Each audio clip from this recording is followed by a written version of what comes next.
আসসালামু আলাইকুম। আজকে চলে গিয়েছিলাম ফ্রেন্ডের বাসায় ঘুরতে।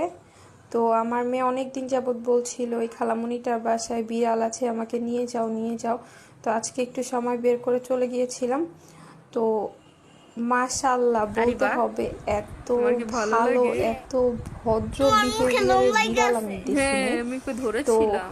আমার মেয়ের তো বিড়াল খুবই পছন্দ, সে খুব এনজয় করছে।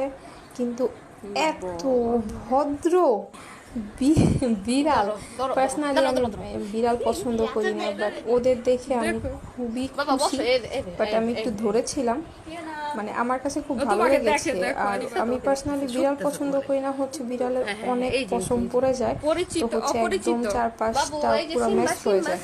তো ওরা, আমি বুঝতেই পারি না যে আমরা ফার্স্ট টাইম গেছি। আমাকে আমার ধরবা মেয়ে বলছিল ধরো যে মামুনি আমরা যাচ্ছি, তো ওরা যদি আমাদের দেখে ওই ভয় সাইডে পাবে, যাও, আমাদেরকে আঁচড় দিবে।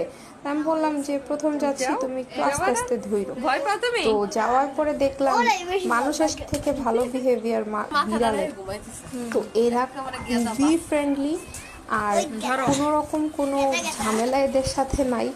আর এদের ভাব সাব মনে হয় রাজকীয়। মাশাআল্লাহ, আমি এত সুন্দর এত ভালো বিড়াল দেখি নাই।